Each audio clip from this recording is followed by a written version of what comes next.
അത്ഭുതങ്ങൾ തീർന്നിട്ടില്ല, അടയാളങ്ങൾ തീർന്നിട്ടില്ല കാലത്തിൽ ഈ ലോകത്തിൽ. എൻ്റെ പേര് നൈസി സാജു. ഞാൻ അമ്പാട്ടുപാളയം സെൻറ്റ് ആനീസ് ചർച്ചിൽ നിന്ന് വരുന്നു. എൻ്റെ മോന് വേണ്ടിയാണ് ഒരു സാക്ഷ്യം പറയണത്. അവന് 2-3 മാസങ്ങൾക്ക് മുമ്പ്, 5-6 മാസമായിട്ടുണ്ടാവും, അവൻ്റെ മേത്ത് ഇങ്ങനെ ചൊറിയാമ്പുഴു കടിച്ചിട്ടുണ്ടായിരുന്നു. അപ്പോൾ സ്കൂളിൽ പോകാൻ വേണ്ടി ചെറിയ മടി കാണിച്ചു അവൻ. അപ്പോൾ അങ്ങനെ ഓടി വന്ന സമയത്ത് അവൻ്റെ മേത്ത് മുഴുവൻ ചൊറിയാമ്പുഴു കണ്ടു. അപ്പോൾ ഭയങ്കര കിടന്ന് ചൊറിയാൻ തുടങ്ങി അവൻ. അപ്പോൾ ഞാൻ പറഞ്ഞു, മോനെ നമുക്ക് അവിടെ നിന്ന് സെഹ്യോനിൽ നിന്ന് വെഞ്ചിരിച്ച വെള്ളം കൊണ്ടുപോയിട്ടാൽ നമുക്ക് പ്രാർത്ഥിക്കാമെന്ന് പറഞ്ഞു.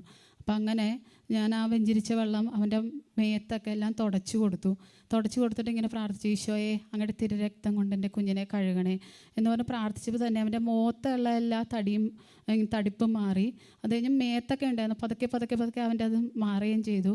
അതേപോലെ ലൂക്കാ 10:19 പാമ്പുകളുടെയും തേളുകളുടെയും ശത്രുവിൻ്റെ സകല ശക്തികളുടെയും മീതെ ചവിട്ടി നടക്കാൻ നിങ്ങൾക്ക് അധികാരം നൽകിയിരിക്കും, ഒന്നും നിങ്ങളെ ഉപദ്രവിക്കുകയില്ല എന്ന് ആ വചനം വെച്ച് പ്രാർത്ഥിച്ചിരുന്നു. അതോടൊപ്പം വെഞ്ചിരിച്ച വെള്ളം തളിച്ചപ്പോൾ തന്നെ ഒരു സ്വർഗസ്നായ ഒരു നന്മ പറഞ്ഞവരെയും ഒരു വിശ്വാസ പ്രമാണം ചൊല്ലി അവന് കുടിക്കുകയും കൊടുക്കുകയും ചെയ്തു. അത് അപ്പം തന്നെ അത് വലിയൊരു അത്ഭുതം. ഒരിക്കലും എന്തെങ്കിലുമൊക്കെ കുറേ കാര്യങ്ങൾ അതിനു മുമ്പ് തന്നെ അവൻ്റെ തടിപ്പൊക്കെ നേരത്തെ വന്നിട്ടുണ്ടായിരുന്നു. എന്നാൽ ഞങ്ങൾ മഞ്ഞളൊക്കെ തേച്ചൊക്കെ അത് മാറിയിട്ടുണ്ടായിരുന്നില്ല. പക്ഷേ ഇത് മനസ്സിൽ തോന്നി അപ്പോൾ തന്നെ കൊടുത്തപ്പോൾ തന്നെ വെഞ്ചിരിച്ച വെള്ളം കൊടുത്തപ്പോൾ തന്നെ മാറിപ്പോവുകയും ചെയ്തു. യേശുവേ സ്തോത്രം, യേശുവേ നന്ദി. ഹല്ലേലൂയ.